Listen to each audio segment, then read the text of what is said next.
গণপ্রজাতন্ত্রী বাংলাদেশ নাকি গণকার্ডতন্ত্রী বাংলাদেশ, বিষয়টা এখন ভাবার সময় হয়েছে। তারেক রহমান সম্ভবত নায়ক বাপ্পির বড় ভক্ত। ফুচকা তোমাকে খেতেই হবে, এখান থেকে ইন্সপায়ার হয়ে তারেক রহমান বোঝাতে চাচ্ছেন কার্ড তোমাদের নিতেই হবে। আগে কেউ মারা গেলে খবরে বলতো ইন্তেকালের আগে তিনি 5 কন্যা ও 2 ছেলে সন্তান রেখে গেছেন। এবার থেকে কোনো বিএনপি নেতা পটল তুললে সংবাদ হতে পারে ইন্তেকালের আগে তিনি কয়েক ডজন কার্ড রেখে গেছেন। তারেক রহমান তার এই কার্ড বিতরণ কর্মসূচি আন্তর্জাতিকভাবেও চালু করতে পারেন। পাশের দেশ ভারত থেকেই শুরু করা যাক। নরেন্দ্র মোদী, মমতা ব্যানার্জি এবং সালমান খানের জন্য থাকছে ভার্জিন কার্ড। কলকাতা নাইট রাইডার্সের প্লেয়ারদের জন্য থাকছে হতাশা কার্ড। 11 বছর চ্যাম্পিয়ন্স লিগ না জেতা বার্সেলোনা পাবে ইউসিএল কার্ড। সামনে বিশ্বকাপ, তাই ব্রাজিলের জন্য থাকছে হেক্সা কার্ড। আর্জেন্টিনা যাতে বিশ্বকাপ ইঞ্জিনিয়ারিং করতে পারে সেজন্য তাদের জন্য থাকছে পেনাল্টি কার্ড। আবার দেশে ফেরা যাক। তারেক রহমান যদি রাজনীতিবিদদের কার্ড দিতেন তাহলে কেমন হতো? সালাউদ্দিন আহমেদ পেতেন সংবিধান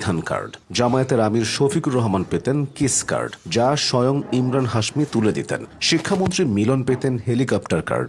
ডাকসুর মোসাদ্দেক, এবি জুবায়ের ও রাকসুর আম্মার যৌথভাবে পেতেন মব কার্ড।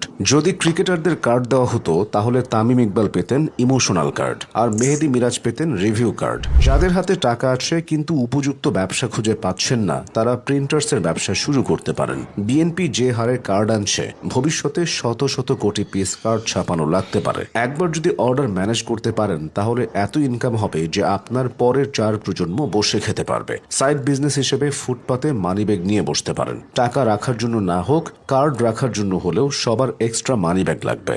যারা ক্রাশকে নক দিতে চান কিন্তু কোনো ইস্যু পাচ্ছেন না, তারা এভাবে শুরু করতে পারেন। তোমাদের এলাকায় কি এলপিজি কার্ড দিচ্ছে? যারা কম্পিউটার কেনার কথা ভাবছেন তারা কিছুদিন অপেক্ষা করুন। সরকার থেকে এনভিডিয়ার গ্রাফিক্স কার্ড পেতে পারেন। তারেক রহমান মূলত যে জিনিসের সমস্যা দেখছেন সে জিনিসের কার্ড আনছেন। সুতরাং অতিরিক্ত গরমের কারণে সামার কার্ডও আসতে পারে। কিন্তু বরিশাল অঞ্চলে যারা সামার কার্ড বিক্রি করবে, বরিশালবাসী তাদের লাল কার্ড ধরিয়ে উত্তম মধ্যম দিতে পারে। সময়ের দাবি মেনে কার্ড বিষয়ক একটা মন্ত্রণালয় খোলা যায়। ছাত্রদলের আবিদুল ইসলাম হবেন কার্ড মন্ত্রী। হয়তো ভাবছেন রাকিবুল ইসলাম কি দোষ করলো? তিনি মূলত 2028 সালের লস অ্যাঞ্জেলেস অলিম্পিকের প্রস্তুতি নিচ্ছেন।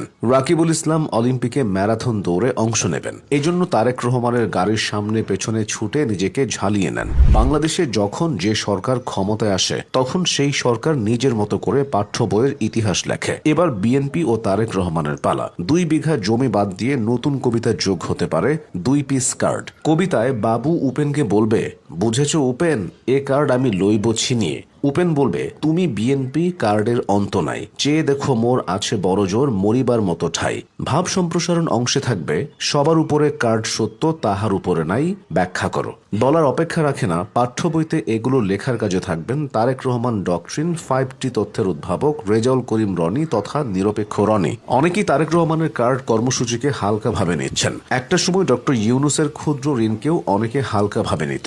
সেই ডক্টর ইউনুস নোবেল পেয়েছে। তারেক রহমানের কপালেও হয়তো কার্ড ক্যাটাগরিতে নোবেল আছে। যাদের বিয়ে হচ্ছে না তাদের জন্য ছোট্ট একটা টিপস দিয়ে শেষ করি। আগে পাত্ররা সিভিতে লিখত পাত্র সরকারি চাকরিজীবী, নিজস্ব ফ্ল্যাট আছে, কিন্তু এখন লিখতে হবে পাত্র কার্ড সংখ্যা 23টি, অভিজাত পরিবার হলে যোগাযোগ করুন। ব্যাস, পাত্রের সিরিয়াল লেগে যাবে।